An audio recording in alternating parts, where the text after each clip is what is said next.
नमस्कार दोस्तों, मैं पारसनाथ लाइव हाई स्टडी आई इसमें आपका स्वागत है। आज हम लोग राजा महेंद्र प्रताप सिंह राज्य विश्वविद्यालय अलीगढ़ के B.Ed थर्ड सेमेस्टर एग्जाम 2024 जो 2 जनवरी 2025 से एग्जाम होने जा रहा है, उसके लिए पेपर 305E अर्थात सामाजिक विज्ञान शिक्षण या पेडागोजी ऑफ सोशल स्टडीज का यूनिट 3 प्रैक्टिस सेट 5 हल करेंगे। लगभग 100 प्रश्न हैं, तो आप लोग प्रश्नों को पूरा देखिएगा। दोस्तों प्रश्नों पर आएं, लेकिन उससे पहले प्लीज आप लोग वीडियो को ज़्यादा से ज़्यादा शेयर कीजिए जिससे सभी लोगों को लाभ हो सके। 305E अर्थात सामाजिक अध्ययन शिक्षण, पेडागोजी ऑफ सोशल स्टडीज, इतिहास, नागरिक शास्त्र, अर्थशास्त्र, भूगोल, इन चारों में से कोई भी आपका एक विषय है तो आपको वही पेपर देना पड़ेगा। अर्थात इतिहास, नागरिक शास्त्र, अर्थशास्त्र, भूगोल, चारों पेपर एक ही है। ठीक है, चाहे आपका इतिहास हो, चाहे नागरिक शास्त्र, चाहे अर्थशास्त्र, चाहे भूगोल, आपको वही पेपर देना होगा। इसका यूनिट 3 पार्ट 1 हल करेंगे। ठीक है, तो 2 पार्ट में देखेंगे इसे।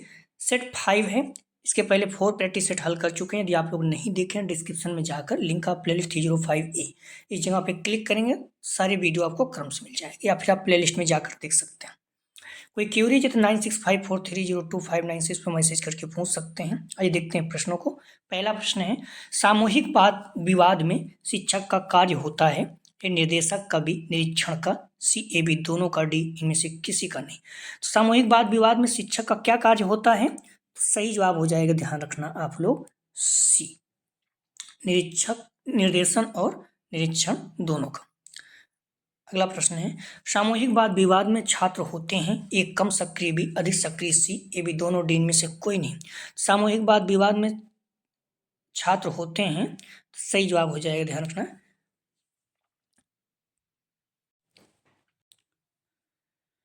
तो सामूहिक वाद विवाद में छात्र जो हैं दोनों होते हैं। ठीक है, कुछ छात्र बहुत ज़्यादा एक्टिव हो जाते हैं, वही बार बार जवाब देते हैं, कुछ छात्र हैं कम सक्रिय होते हैं, तो दोनों होते हैं, कम सक्रिय और अधिक सक्रिय दोनों होते हैं। अगला प्रश्न है, अनुभव कोण को किसके द्वारा प्रस्तुत किया गया? ए डेल एडगर द्वारा, B डेविड द्वारा, C गुड्स द्वारा, D इनमें से कोई नहीं। सही जवाब हो जाएगा ए डेल एडगर द्वारा। अगला प्रश्न है, सामाजिक अध्ययन आरंभ होता है। तो सामाजिक अध्ययन आरंभ होता है, ए पुनर्बलन से, B जनसंपर्क से, C एकांतवास से, D भीड़भाड़ से। सही जवाब हो जाएगा B जनसंपर्क से। अगला प्रश्न है, मानव अपनी आधारभूत एवं बुनियादी आवश्यकताओं की पूर्ति के लिए निम्न में से किस साधन का प्रयोग करता है? ए सामाजिक साधन का, B भौतिक साधन का, C A B दोनों, D इनमें से कोई नहीं। सही जवाब हो जाएगा 5 का, A B दोनों, सामाजिक और भौतिक दोनों। अगला प्रश्न है, सामाजिक अध्ययन विषय के शिक्षण को प्रभावी और सकारात्मक बनाने के लिए सबसे अधिक उपयोगी क्या है? ये शिक्षण स्तर, भी पाठ्यपुस्तकें, C व्याख्यान, D शिक्षण विधियां। सही जवाब हो जाएगा ए शिक्षण स्तर। अगला प्रश्न है, सामाजिक अध्ययन शिक्षण का सूत्र है, ए पारदर्शिता, भी कठिन से सरल की ओर, C सरल से कठिन की ओर, D तीव्र ध्वनि से पढ़ाना। सही जवाब हो जाएगा C सरल से कठिन की ओर। अगला प्रश्न है, समस्याविद आधारित है, ए प्रायोगिक कार्य, B मानसिक निष्कर्ष, C A B दोनों, D इनमें से कोई नहीं। सही जवाब हो जाएगा C प्रायोगिक और मानसिक निष्कर्ष दोनों। अगला प्रश्न है, पर्यवेक्षण विधि का विकास किया गया, ए किलपैट्रिक द्वारा, B मॉरिसन द्वारा, C स्किनर द्वारा, D सुकरात द्वारा। सही जवाब हो जाएगा B मॉरिसन द्वारा। अगला प्रश्न है, विचार गोष्ठी प्रविधि में अध्ययन किया जाता है, तो ए बोध स्तर का, B स्मृति स्तर का, C चिंतन स्तर का, D उपयुक्त सभी का।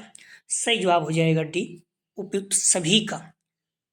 अगला प्रश्न है, सेमिनार विचार संगोष्ठी का प्रयोग अधिकांशतः शिक्षा के स्तर से संबंधित है, ये प्राथमिक, भी माध्यमिक, C उच्च, D इनमें से कोई नहीं। सही जवाब हो जाएगा C उच्च।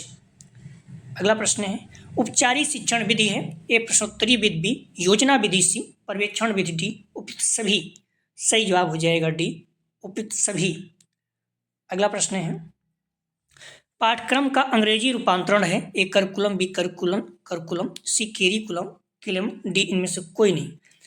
तो ध्यान रखना, पाठ्यक्रम का अंग्रेजी रूपांतरण है, सही जवाब हो जाएगा 13 का ए, करिकुलम। ठीक है, अगला प्रश्न है, करिकुलम की उत्पत्ति किस भाषा से जानी जाती है?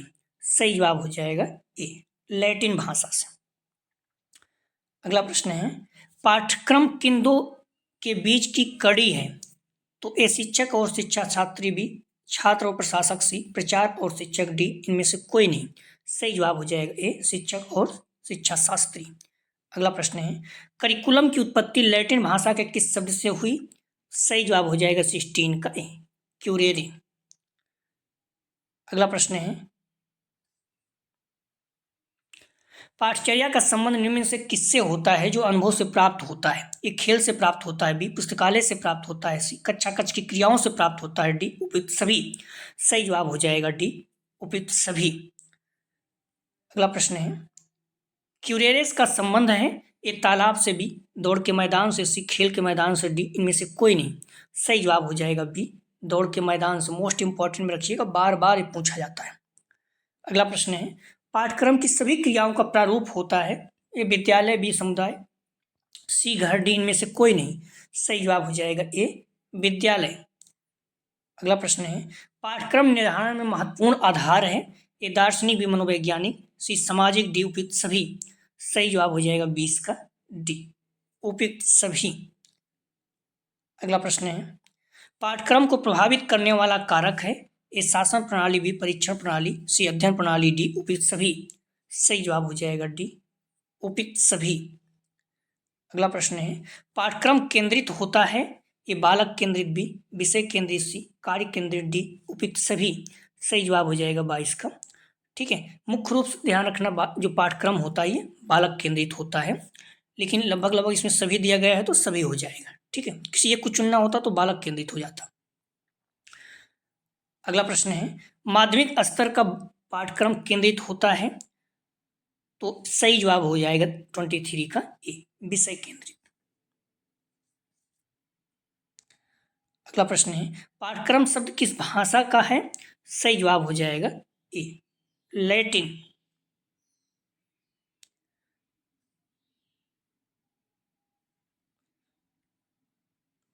पाठ्यक्रम शब्द का क्या अर्थ है? सही जवाब हो जाएगा 25 का ए, दौड़ का मैदान। अगला प्रश्न है, शिक्षा की तुलना किससे की जाती है? सही जवाब हो जाएगा, ध्यान रखना 26 का ए, दौड़ से। अगला प्रश्न है, ये बहुत ही फेमस है और बार बार पूछा जाता है कथन, पाठ्यक्रम कलाकार अर्थात अध्यापक के हाथ में वह साधन है जिसमें वह अपने स्टूडियो में अपनी सामग्री अर्थात विद्यार्थियों को अपने आदर्श अर्थात उद्देश्य के अनुसार ढालता है। यह कथन किसका है? सही जवाब हो जाएगा 27 का ए, कनिंघम का। अगला प्रश्न है, पाठ्यक्रम को विकसित करने के कितने सोपान हैं? सही जवाब हो जाएगा सी, 5। अगला प्रश्न है, पाठ्यक्रम के विकास का आधार निर्भर है? तो ए उद्देश्य, बी शिक्षण विधि, सी मूल्यांकन, डी उपयुक्त सभी। सही जवाब हो जाएगा डी, उपयुक्त सभी। अगला प्रश्न है, शिक्षा की प्रक्रिया के मुख्य घटक हैं? तो ए छात्र, बी पाठ्यक्रम, सी शिक्षण, डी उपयुक्त सभी। सही जवाब हो जाएगा डी, उपयुक्त सभी। मोस्ट इंपॉर्टेंट रखिएगा, बार बार पूछा जाता है 30 वाला जैसे प्रश्न। अगला प्रश्न है, पाठ्यक्रम का उपयोग किया जाता है? ये विद्यालय संचालन में, बी शिक्षा के उद्देश्य हेतु, सी शिक्षण प्रक्रिया में, डी उपयुक्त सभी। सही जवाब हो जाएगा डी, उपयुक्त सभी। अगला प्रश्न है, बुलेटिन बोर्ड का क्या प्रयोग है? ए इस पर फोटोग्राफ, विद्यालय सूचनाएं तथा समाचार लगाते हैं, बी पत्रिकाओं व शिक्षा संबंधी जानकारी देते हैं, सी शैक्षणिक सूचनाएं बुलेटिन बोर्ड पर देते हैं, डी उपयुक्त सभी। सही जवाब हो जाएगा डी, उपयुक्त सभी। अगला प्रश्न है, मूल्यांकन का अर्थ है? ए बालक के गुण दोष व योग्यता के आधार पर अंतिम निर्णय करना ही मूल्यांकन है, बी बालक की योग्यता के आधार पर परीक्षण करना ही मूल्यांकन है, सी केवल बालक के गुण दोष पर आधारित परीक्षण मूल्यांकन है, डी उपयुक्त सभी। तो मूल्यांकन का अर्थ है, सही जवाब हो जाएगा ए, बालक के गुण दोष व योग्यता के आधार पर अंतिम निर्णय करना ही मूल्यांकन है। अगला प्रश्न है, आधुनिक मूल्यांकन के जनक हैं? सही जवाब हो जाएगा ए, ब्लूम। अगला प्रश्न है, प्राचीन समय में मूल्यांकन शब्द को किस नाम से जाना जाता था? सही जवाब हो जाएगा 35 का ए, परीक्षण। अगला प्रश्न है, मूल्यांकन एक नवीन शब्दावली है जो मापन को व्यापक रूप से परिभाषित करती है या कथन है, तो सही जवाब हो जाएगा ए,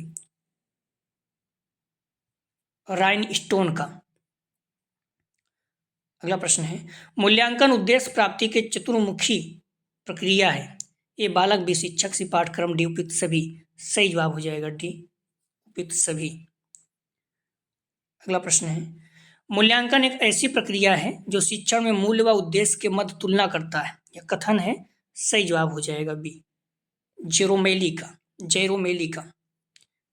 अगला प्रश्न है, मूल्यांकन एक सतत प्रक्रिया है जो शिक्षा प्रक्रिया का अभिन्न अंग है या परिभाषा है। सही जवाब हो जाएगा ए, कोठारी आयोग का। अगला प्रश्न है, मूल्यांकन का क्षेत्र होता है, ए व्यापक, बी संकीर्ण, सी संकुचित, डी उपयुक्त सभी। कोई नहीं, सही जवाब हो जाएगा ए, व्यापक। अगला प्रश्न है, मूल्यांकन कैसी प्रक्रिया है।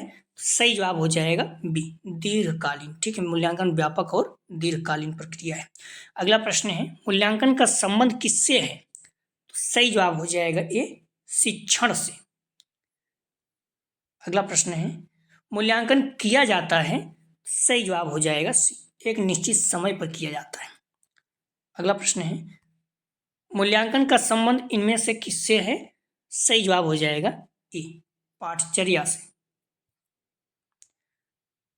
अगला प्रश्न है, मूल्यांकन का उद्देश्य है। सही जवाब हो जाएगा, ध्यान रखना,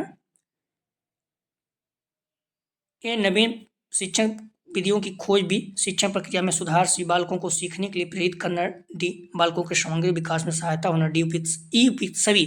सही जवाब हो जाएगा ई, उपयुक्त सभी।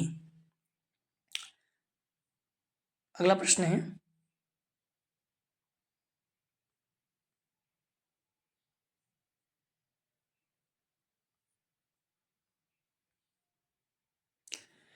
मूल्यांकन की विशेषताएं हैं, ए व्यापक, बी व्यवहारिक, सी विश्वसनीयता, डी वस्तुनिष्ठता, डी ई उपयुक्त सभी। सही जवाब हो जाएगा ई, उपयुक्त सभी। अगला प्रश्न है, मूल्यांकन एवं मापन एक दूसरे से क्या है। यह प्रश्न पूछा गया है, ध्यान रखना, ए पूरक है। ठीक, यह प्रश्न पूछा गया है। अगला प्रश्न है, मूल्यांकन की क्या आवश्यकता है। ए पाठ्यक्रम निर्माण में सहायक, बी समायोजन प्रक्रिया में सहायक, सी नए अधिगम अनुभवों की तैयारी, डी उपयुक्त सभी। सही जवाब हो जाएगा डी, उपयुक्त सभी। अगला प्रश्न है, मूल्यांकन प्रक्रिया के निम्न सोपान हैं। सही जवाब हो जाएगा 49 का डी, उद्देश्यों का निर्धारण, मूल्यांकन, अधिगम, क्रिया आयोजन, डी उपयुक्त सभी। अगला प्रश्न है, मूल्यांकन के निम्न प्रकार होते हैं, रचनात्मक मूल्यांकन, बी निर्णयात्मक मूल्यांकन, सी योगात्मक मूल्यांकन, डी उपयुक्त सभी। सही जवाब हो जाएगा डी, उपयुक्त सभी। अगला प्रश्न है, बच्चों के सर्वांगीण विकास को शिक्षाविदों ने 3H संकेत दिया, इसमें एच का क्या अर्थ है। सही जवाब हो जाएगा, ध्यान रखना, सी हेड, हार्ट, हैंड। अगला प्रश्न है, ब्लूम के अनुसार शैक्षिक उद्देश्य का क्रम है, तो ज्ञान का बोध भी कौशल से प्रयोग, डी उपयुक्त सभी। सही जवाब हो जाएगा डी, उपयुक्त सभी। अगला प्रश्न है, मूल्यांकन की कौन सी एक विधि नहीं है। सही जवाब हो जाएगा 53 का, ध्यान रखना आप लोग, बी विश्लेषण नहीं है, निरीक्षण, प्रश्नावली, साक्षात्कार है। अगला प्रश्न है, मापन प्लस मूल्यांकन बराबर क्या है। मापन प्लस मूल्य निर्णय बराबर क्या है। सही जवाब हो जाएगा ए, मूल्यांकन, अर्थात मूल्यांकन बराबर क्या होता है, मापन प्लस मूल्य निर्णय। अगला प्रश्न है, नवाचार एक ऐसा विचार है जिसकी तीव्रता व्यक्त नवीन विचार के रूप में करे, या किसने कहा है। सही जवाब हो जाएगा सी, E.M. रोजर्स ने। अगला प्रश्न है, नवाचार एक ऐसा विचार व गुणात्मक दृष्टि से भिन्न है, व्यवहार है। नवाचार एक ऐसा विचार व गुणात्मक दृष्टि, ठीक है, तो इसमें थोड़ा सा डिफरेंस है, ध्यान रखना। नवाचार एक ऐसा विचार व व्यवहार है, ठीक है, नवाचार एक ऐसा विचार व व्यवहार है, यहाँ से ये कट गया है। ठीक है, तो नवाचार एक ऐसा विचार व व्यवहार है जो नवीन है और वर्तमान स्वरूप से गुणात्मक दृष्टि से भिन्न है, या किसने कहा, तो गांधी जी ने। ये इसका सही जवाब हो जाएगा। ठीक है, अगला प्रश्न है, जब कोई व्यक्ति परंपरागत तौर तरीके से हटकर नए ढंग से कार्य करता है तो वह कहलाता है। सही जवाब हो जाएगा 57 का, ध्यान रखना ए, नवाचार। अगला प्रश्न है, मूल्यांकन एक निरंतर चलने वाली प्रक्रिया है या कथन है? सही जवाब हो जाएगा सी, NCERT का। अगला प्रश्न है, मूल्यांकन के संज्ञानात्मक पक्ष का संबंध निम्न से किससे है? सही जवाब हो जाएगा 59 का डी, समझ का। अगला प्रश्न है, निम्न में से किसका संबंध मूल्यांकन के भावात्मक पक्ष से होता है? सही जवाब हो जाएगा डी, रुचियों का। अगला प्रश्न है, विद्यार्थियों को प्रारंभिक ज्ञान का मूल्यांकन किया जाता है। सही जवाब हो जाएगा सी, रचनात्मक मूल्यांकन से। अगला प्रश्न है, प्रायोगिक मूल्यांकन किन विषयों में होता है? सही जवाब हो जाएगा सी, विज्ञान, भूगोल व कृषि में। अगला प्रश्न है, विज्ञान, भूगोल, कृषि ये सभी विषय होते हैं तो सही जवाब हो जाएगा 63 का, ध्यान रखना सी, सैद्धांतिक तथा प्रायोगिक मूल्यांकन वाले। अगला प्रश्न है, व्यापक मूल्यांकन द्वारा मूल्यांकन किया जाता है। सही जवाब हो जाएगा सी, व्यक्ति के सभी पक्षों का, नैतिक और संप्राप्ति सभी का। अगला प्रश्न है, सतत मूल्यांकन एवं व्यापक मूल्यांकन की आवश्यकता होती है। सही जवाब हो जाएगा डी, उपयुक्त सभी। सत्र के अंत में छात्रों के जांच के लिए, छात्रों के अगली कक्षा में भेजने के लिए, शिक्षण अधिगम प्रक्रिया में सुधार लाने के लिए, डी, उपयुक्त सभी के लिए। अगला प्रश्न है, सतत और व्यापक मूल्यांकन का प्रकार है। सही जवाब हो जाएगा, ध्यान रखना सी, सतत और व्यापक आंतरिक मूल्यांकन, सतत और व्यापक बाह्य मूल्यांकन, ए बी दोनों। अगला प्रश्न है, मूल्यांकन निरंतर चलने वाली प्रक्रिया है जो शिक्षण प्रणाली का अंग मानी जाती है या कथन है? सही जवाब हो जाएगा बी, कोठारी आयोग का। निम्न में से मूल्यांकन की विधि आधारित है। ए, योगात्मक मूल्यांकन, बी, रचनात्मक मूल्यांकन, सी, निरंतर मूल्यांकन, डी, उपयुक्त सभी। सही जवाब हो जाएगा डी, उपयुक्त सभी। अगला प्रश्न है, मूल्यांकन उपागम निम्न में से किस पर आधारित पाठ योजना का एक प्रारूप है? सही जवाब हो जाएगा 69 का सी, ब्लूम के मूल्यांकन उपागम पर। अगला प्रश्न है, एनसीईआरटी के उपागम को किस नाम से जाना जाता है? सही जवाब हो जाएगा बी, मिश्रित शैली उपागम। अगला प्रश्न है, मूल्यांकन की आवश्यकता होती है शिक्षण के लिए।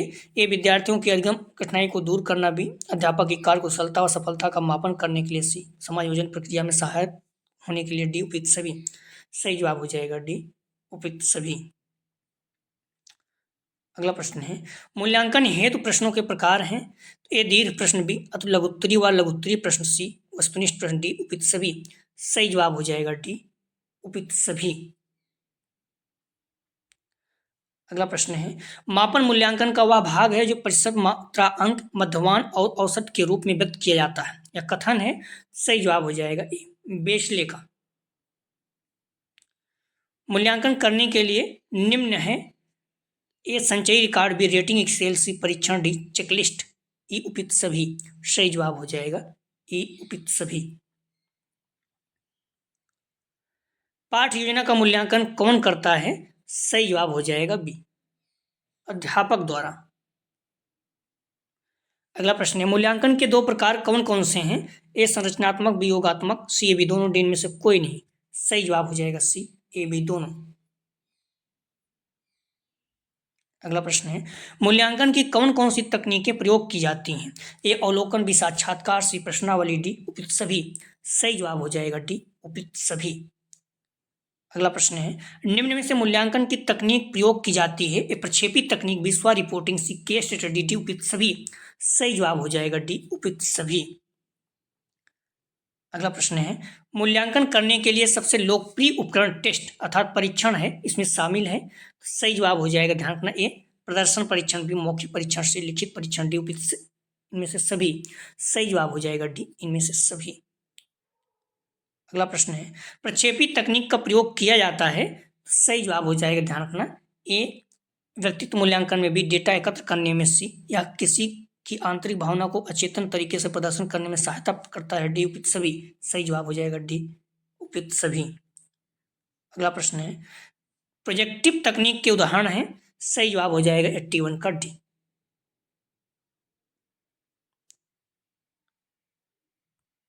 प्रोजेक्टिव। तो प्रोजेक्टिव तकनीक का उदाहरण है ए वाक्य पूर्णता परीक्षण B, word association test C, Rorschach का स्याही धब्बा परीक्षण डी, बच्चों का प्रत्यक्षीकरण परीक्षण था सीएटी ई उपयुक्त सभी। प्रोजेक्टिव तकनीक का उदाहरण है ई उपयुक्त सभी। मूल्यांकन के मुख्य लक्ष्य हैं ए सीखना, बी मापन और समझना, सी ए बी दोनों, डी में से कोई नहीं। सही जवाब हो जाएगा सी ए बी दोनों, सीखना और मापन और समझना दोनों। अगला प्रश्न है मूल्यांकन के जनक हैं, सही जवाब हो जाएगा ए रॉफ टायलर। अगला प्रश्न है मूल्यांकन क्यों किया जाता है, सही जवाब हो जाएगा 84 का ध्यान रखना ई सभी विशिष्ट उद्देश्यों को प्राप्त करने के लिए, छात्रों के उन्नति के लिए, बच्चों के व्यवहार में परिवर्तन जानने के लिए, डी मूल्यांकन द्वारा शिक्षकों बालकों पालकों को फीडबैक प्राप्त करने के लिए। अगला प्रश्न है मूल्यांकन उपकरण का प्रयोग किया जाता है, ये छात्रों की क्षमता उपलब्धि बढ़ाने में, बी रुचियों और मनोवृत्ति को जानने में, सी व्यक्तित्व का पूर्ण विकास करने में, डी उपयुक्त सभी।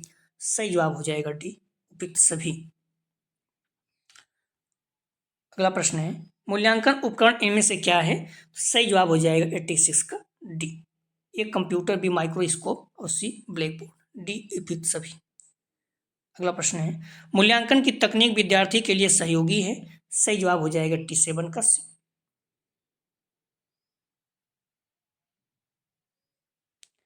मूल्यांकन की तकनीक अधिगम की प्रक्रिया को अधिक सरल एवं सशक्त बनाने में।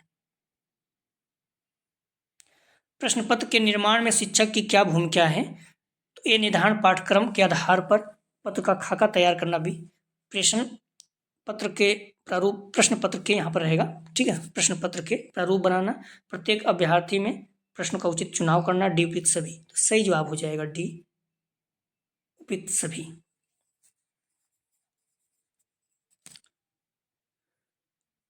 अगला प्रश्न है अध्यापक द्वारा शिक्षण को प्रभावी बनाने के लिए करना चाहिए, तो सही जवाब हो जाएगा 89 का डी ए बी दोनों, ठीक है, प्रत्येक छात्र का जवाब को महत्व और छात्रों को सीखने की स्वायत्ता को महत्व दें। अगला प्रश्न है एक आदर्श अध्यापक में निम्न गुण होने चाहिए, ए नेतृत्व की क्षमता, भी कर्तव्यनिष्ठ, सी चैतन्यवान, डी अपने विषय का पूर्ण ज्ञान, ई उपयुक्त सभी। सही जवाब हो जाएगा ई उपयुक्त सभी। अगला प्रश्न है प्रभावी परीक्षण के लिए शिक्षक होना चाहिए, ए प्रभावशाली वक्ता, बी शब्दों की स्पष्टता, सी आत्मविश्वास की भरपूर, डी वाक्पटुता, ई उपयुक्त सभी। सही जवाब हो जाएगा ई उपयुक्त सभी। अगला प्रश्न है उत्तम शिक्षण के लिए आवश्यक है अध्यापक का, ये छात्रों के प्रति समान रूप से तैयार, सदैव सहानुभूतिपूर्ण होना, भी छात्रों के प्रति हृदयतापूर्ण व्यवहार, सी छात्रों की शिक्षण के प्रति जिज्ञासा शांत करना, उपयुक्त सभी। सही जवाब हो जाएगा 92 का डी उपयुक्त सभी।